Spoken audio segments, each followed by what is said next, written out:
Hey there, and welcome to the ADK Rock and Metal channel. I, of course, am your host, David. There is no Andy or Kirk with me today. They are off doing other things for the channel. But joining me today is Cormac Battle from the wonderful, wonderful, wonderful band Kerbdog. Welcome to the channel.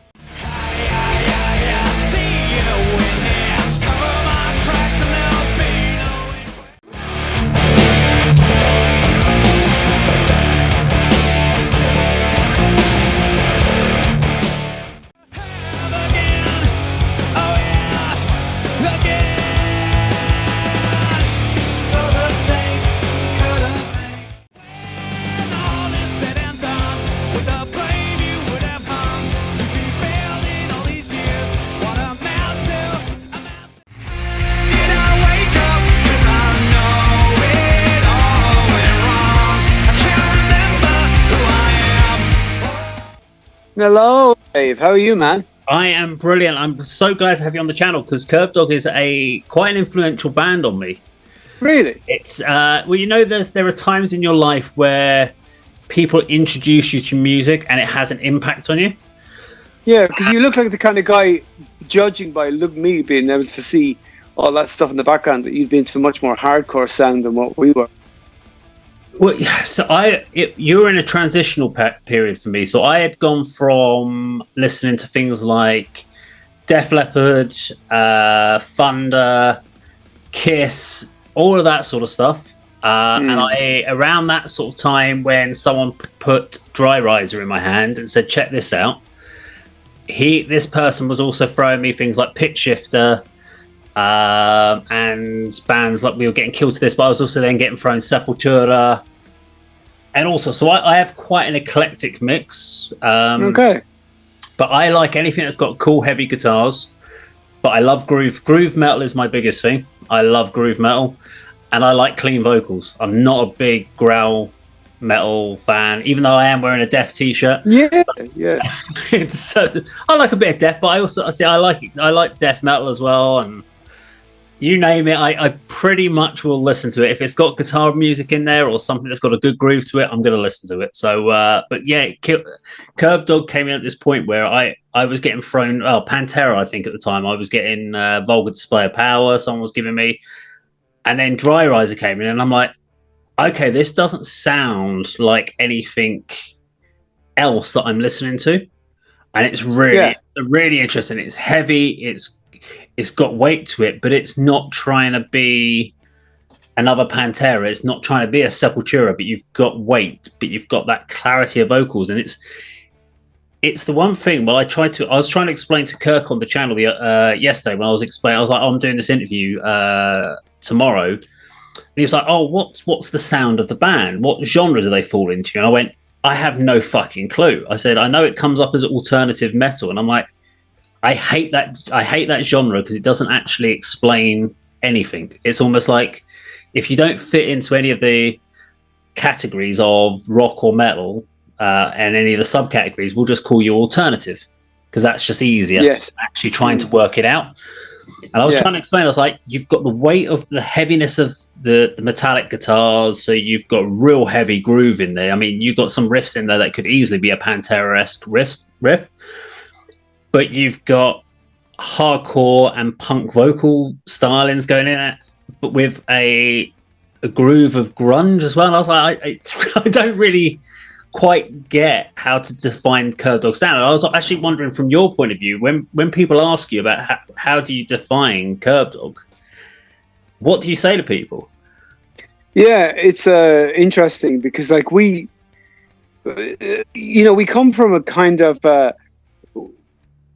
like myself and Colin, the bass player, were very much into shoegazy music, like really indie stuff, like very drony kind of music. And we would have been cover bands beforehand that would have played bands, but I'm not sure if you know them, like bands like Spacemen 3 and all these, a lot of English bands like Loop and kind of spiritualized and a lot of the kind of indie sort of stuff. And then Billy was into Metallica. He was big into kind of the Megadeth end of things, Metallica, right. And Justice for All that kind of stuff. And I was also very much into stuff with like a really big sense of melody. So like as you say, our music can often sometimes, if you took the vocals away from it, you could hear it's Phil Anselmo, right, from Pantera. You could hear him singing or growling or screaming or across it. But that's not what I did. I was more into, in some respects, nearly a pop singer, because I enjoy the idea of a very, very catchy melody. And also our time signature, especially you talk about that song, Dry Riser, the time signature is very strange. It's kind of really off kilter as well. Yes. But yet, so what we tend to do is like, it's hard to describe what we do. You know, there's elements, you're right though, there's elements of the grunge thing in us. There's some elements of the Metallica type vibe. And so in a Venn diagram, if you wanted to get technical about it, I suppose you put metal and you put a bit of grunge, and then you put indie, and we're sort of in the middle of that, and then you ramp up the melodies on the vocals even further. So because if you take away all the music, like the vocals on our songs are quite melodic, you know, they're more melodic than the bands that you describe. It's really interesting when Kerbdog was coming out with the first album, and then obviously On the Turn coming out a little bit later. But you're in that with the first album. You're at the change of grunge is basically dead at that point. Grunge has been kicked in the nuts, and people are like, we're not interested in Seattle music or anything like that anymore. New metal's then taken over, and by the time On the Turn came out in 97. 7, yeah, around that sort of time. That's that's a year after Slipknot's first debut albums come out. So really, the rock and metal press at that point and the industry is going, new metal is the whole thing we're after. So how hard or easy or difficult, I don't know how bad it was at that time, going with On the Turn as well, was it to get people's attention to focus on your style of music when the industry and the genre are all focusing on new metal? Well, it was very, very difficult. I don't know, Dave, if you know, there's a huge difference between our first... There's only 2 Kerbdog albums, the eponymous debut, which you talk about, Dry Riser, that's on there. And then On the Turn, which to me sounds like an album that would have come maybe five albums later. It was massively different. It was a huge... In my book, it was a massive leap forward. Wasn't like our second album, as I say, even though it's like a much more mature band that sort of found its sound. So, but you're right. When it came out, also the Britpop thing had happened in a very big way, and it was still happening. It was very lad culture, you know, in terms of the mainstream. And you know, we went to Los Angeles and we made that record On the Turn. It cost £500,000 to make that album. Okay, now. So and that was just to make it, and so there was a lot riding on that record in terms of the money that was spent on making it by the record company. I guess we arrived back. It was quite a delay before it came out as well, because I'm not sure if the record company really knew what to do in the middle of this kind of Britpop kind of world of Pulp, Oasis, Blur, Sleeper, all that kind of stuff. And I say, the Slipknot thing was happening and Limp Bizkit and all that. And we didn't really fit into that kind of like hardcore kind of sort of jock-ish metal. So we found ourselves in a zone, a nowhere zone, which was kind of a shame, really. I think we had the right record with the right sound at the wrong time. Yeah. And so it was very... And we'd also, you only get one chance to make a first impression. Now, I know there's a lot of people who really, really like our first album, but it is very different to our second album. So I think maybe we lost some fans from our first album on the second one. And then also, I think that the mainstream music press at the time, like the NME, Kerrang were always a great supporters of ours. So were Metal Hammer. The metal press were always much kinder to us.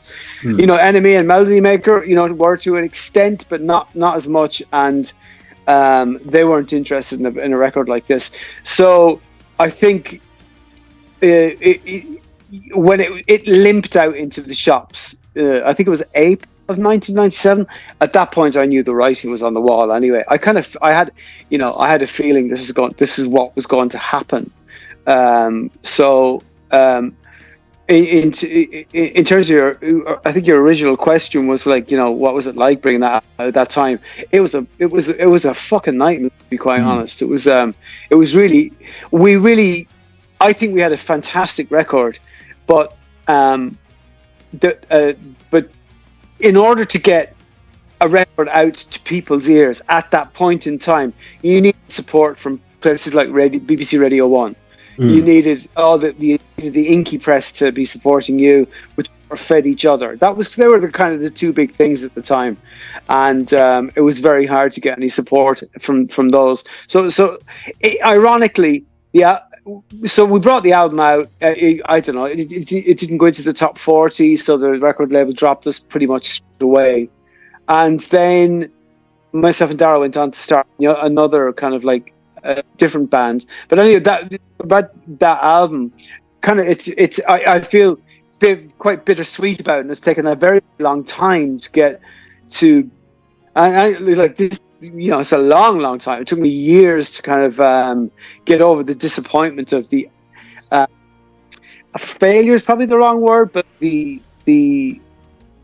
lack of success that record I think deserved. And that might sound a little bit narcissistic and a bit kind of egotistical, but I just think that's the truth. Because for me, when listening to that album, which is, again, I absolutely love On the Turn. It's an amazing album.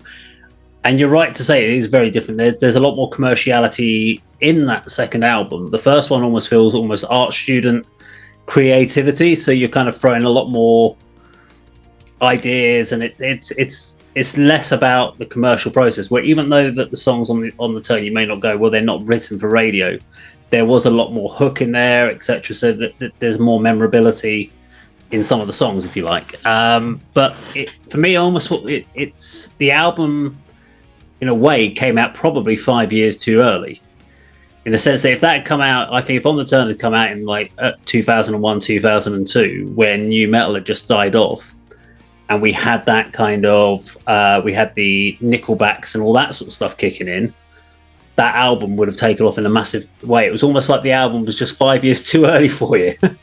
Do you know what? It's funny you should say that. It's like it was 5 years too late, and maybe 5 years too early. Yeah. So it was in the opposite of what the Goldilocks zone is, of the sweet spot. It was the anti-sweet spot.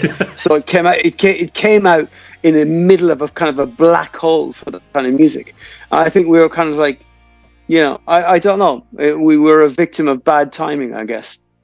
But it depends how you define success. We got to do a lot of things, and it took me a long time to realize that. I always saw it as a kind of failing, a total failure, because that record never got out as far as it should have, as far as I was concerned. When we were making that record, I'll be honest with you, I wanted to sell 25 million copies of it. That was what I wanted to do. Okay, I've got a question then. So I was surprised because I hadn't heard this until looking into this, but in 2010 there was a tribute album to Kerbdog that came out. So obviously there's a big impact that a whole load of people went and recorded covers of Kerbdog songs and put it out as a tribute album. So yeah, it's weird, isn't it? It's crazy to think, but there obviously was you normally hear a tribute album comes out for like one of the biggest bands, like Metallica someone will do a tribute, and you expect that. Yeah, but it must be.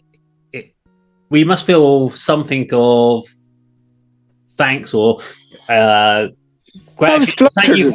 The impact that is obviously the people have decided they wanted to record your songs, so they've had such an impact on them. Yeah, it's weird. Somebody said they were putting together a tribute album. I said, tribute to us, this. I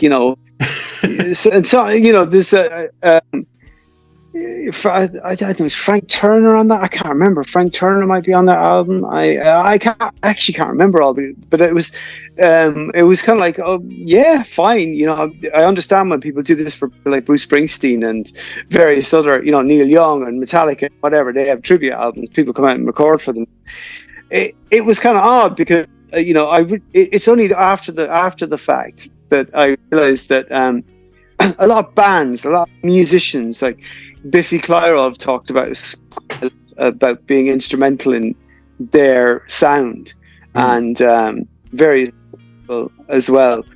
And I didn't know anything about this until until years later, which in some ways, it's very flattering. It's humbling, and it's kind of, the record got it got around word of mouth. It kind of did its thing. It just moved around the place, and I was pleased that maybe that there are bands out there that have been influenced by us. That's quite something. That's it. That really feels good. That's an amazing feeling. And when somebody said there's a tribute album, I thought it was kind of like some kind of joke for a minute. Are you serious? But it's real. Yeah, I have one. It is real. It does exist. Yeah.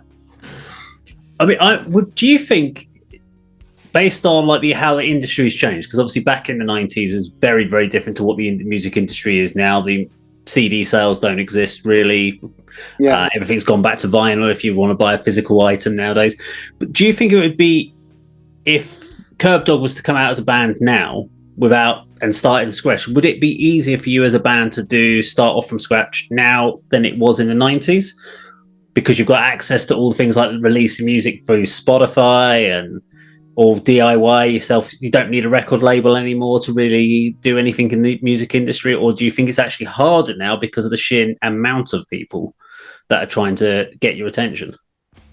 It's a little bit of yin and yang. I always thought the idea that, people can record albums that sound like that they've been done in, a very fancy studio now for very cheaply, and it's sort of democratized music, and you can get your music to an audience.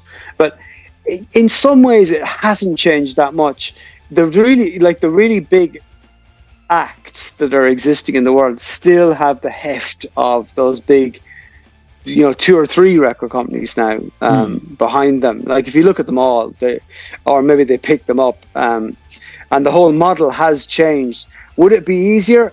I don't think it would. I think it'd be harder, because I think to do what you want to do, to get noticed, you have to be very, very savvy on social media, and it's not just about making music anymore. It was quite simple when I was doing it full time. It was, you got a bunch of songs together, you went into a recording studio, you paid shitloads of money to a producer, shitloads of money to record it, and then a record label paid shitloads of money to market it, and it was quite simple, and that was the way it worked. But now it's a much more complicated matrix, and I would imagine it's, in some ways it's easier to get your music out there. You could get your music into a game like Fortnite, or or something like that, and suddenly you're selling 10 million albums.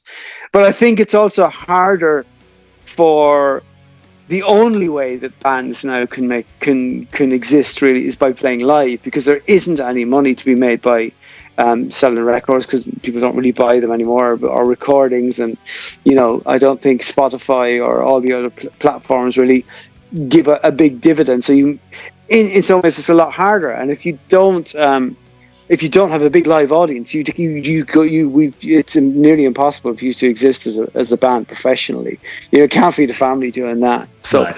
It's a bit yin and yang. It's moved, and it worked for some people. I don't think it would have worked for us, to be honest. I think the old-fashioned way, it was the way it would have worked for us at all. I don't think that would have happened for us now. We're too lazy as well, and we need somebody to whip us into shape. We were really lazy. We'd get 10 songs together and say, right, that's it. Like I said, we've enough, but let's make an album. Now people make, they'll write 100 songs and say, let's take the best 12. We'd say we have 10, and then go to the studio and write 2 in the last day. So we're so lazy. It was unbelievable. We wasted so much money on expensive rehearsal studios and bullshit that it's kind of, looking back, it's really sinful actually. But I was 19 when we got a record deal. I mean, I was a baby, so I hadn't a clue we hadn't a clue what we were doing, to be quite honest. But we did have something though. We didn't know what we were doing. We had no idea. We didn't keep our eye on any of the business end of things or any of that kind of stuff. We just kind of, you know, it was kind of straightforward. We were in it, just four friends in a band, and we just wanted to play in front of large crowds, and that was kind of it. There was nothing more complicated than that. So to I did answer it in a very long-winded way, but I think we wouldn't survive now. I think you need to be a lot more motivated, and you need to get out of bed before 2:00 in the day. Fair enough. Do you still write and play? Not really, no. And like, to be honest, you know, I got into a band originally. It wasn't about, oh, I want to be an artist, man. You know, it was like, you know, it was to attract attention from girls, and you know, it was all that kind of, you know. It's easy to be honest about that now. I wouldn't have said that 30 years ago, because I would have been, you know, pretending it was all about art and, you know, man, you know, all this kind of stuff. But you know, I was always into writing music to play to big crowds. That's just to be the honest answer. I wanted our band to be big. I wanted to make records that resonated with thousands, millions of people, and I did like the process, and I did like doing it. But it's not something I just don't have that feeling. I just don't have that feeling of picking up a guitar and writing songs for myself. I you know, it's like I can't imagine being, if I were a stand-up comedian, I would want to be playing to huge crowds. I wouldn't be doing it for the art of it, even though I recognize it as an art and all that kind of stuff, and I enjoy the process, but I don't enjoy it enough for me to pick up a guitar and just write songs for myself. You know, it's just not a hobby of mine. I like playing the drums though. I like playing the drums. I think my vocation really was as a drummer, but I never got that chance. But you know, that's a nice drum kit you got behind you, so watch out. I've got a question around, because you've done a few ad hoc gigs over the last so many years that I couldn't give you how many, but you occasionally just pop up and play like a one-off show, etc. So considering how lazy you just said you are, what makes you get out of bed to go off and do one of these one-off shows? What is there suddenly, like one of these days you just wake up and you'll kind of message each other and go, I really fancy getting on stage and playing a show? Or is it someone comes to you and goes and offers you an option? Someone comes to us. As someone comes to us, I'm not lazy anymore, because I've got, you know, I've got a job. I need to get out of bed before 2 in the afternoon. I've got 2 young kids, and you know, I've got a normal life. Like everybody else now. But not a very normal past life. So some people, we do get a lot of, and strangely, our band over the years, we've become more popular since we've kind of died, as it were. You know, since we've not existed properly as a band, we've a bigger audience than we've ever had. So we get offers from promoters and stuff quite frequently to do a run of shows, and the odd time we can make it work, and so we do it because there's no bullshit around it. There's no kind of politics. There's no trying to impress certain people who work in radio, people who work in the press. It's just us and people who are into the band, and that's all it is. And so it's a real pleasure to do that, because when we were doing it as a living and as a full-time thing, as this is the way our lives was going, it was constant pressure. Now it's just a good excuse for us to meet up as friends, because that's what we are first and foremost in the band, and hang out together, because we've all got busy lives, and to play some shows. We sell out venues now, which we never used to do back then. It was kind of like, what the fuck? Why couldn't this have happened back then? What's happening now? But that's just, as you said, the timing is all out of whack. It's all fucked up. So like we do that. Like this year we're in September and October we're doing a few dates in Ireland, just because somebody said, why don't you do a 30th anniversary of your debut album? We went, okay, let's do some dates, and so that's what we're going to do. Because the last, what was it, the single you put out, was it Electricity, back in 2014, which I loved. I thought it was great. But there was also talk of a few songs that were going to be almost finished for an EP, but we never ever saw, or I've never seen that. Were they finished? Were their songs finished that never got released? No, do you know what? There was an EP we did that never got released. Now that you say it, but that was recorded a long time ago, and that was again another one. It was done with a big producer called Gil Norton. He'd done a lot of work with the Pixies and Foo Fighters and stuff like that. And that was 4 tracks that actually never came out. Jeez, now that you say it, I don't know if we ever released that. That was never released, I don't think so.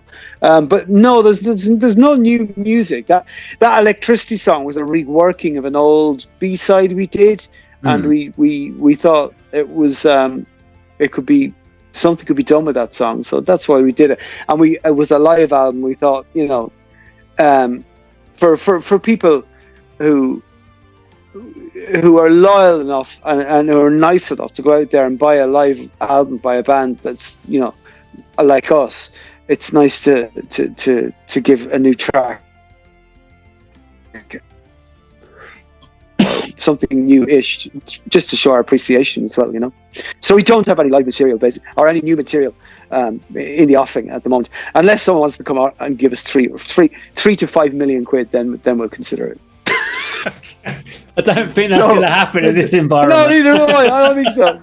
3 to 5, maybe 3 to 5 quid, but not 3 to 5 million. But that'd be about that. 3 to 5 quid's about 1 million plays on Spotify, I think. Yeah, exactly. Maybe after this, Dave, if we can get this out to enough people, maybe it'll happen. You never know.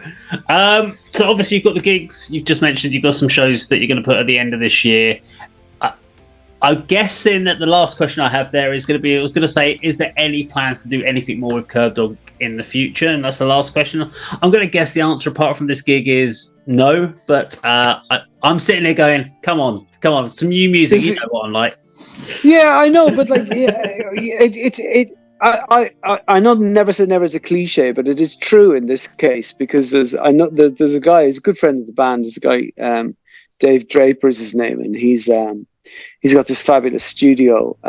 It's kind of in the West Midlands there, and he's constantly on to me to record some new tunes, and he's brilliant, and he's such a fan of the band. He'd probably do it for nothing, But it's tempting, and it would sound massive, and it would sound great, but maybe we will. Maybe we will if people plagued us enough. I'm sure we probably would do something like that. It's about getting us into the room, and it's not. I wouldn't like to just throw something out there for the sake of it. And maybe sometimes it's just better off to leave well enough alone as well. Who knows? Who knows? Well, Cormac, I just wanted to say a big thank you for spending the last half an hour with me. It's just been an absolute pleasure. Likewise, Dave. And hopefully, I don't think I'll be able to get over to Ireland for your. Of course you will. We'll send a private jet. We'll send you a private jet to pick up. With that £5 you got from Spotify. Exactly. Yeah, it'll be a small private jet, but we'll pick you up. Don't worry. Pick me up for coming over. But yeah, thank you very much for joining me today on the channel. You're very welcome, sir. Best of luck to you too. You too.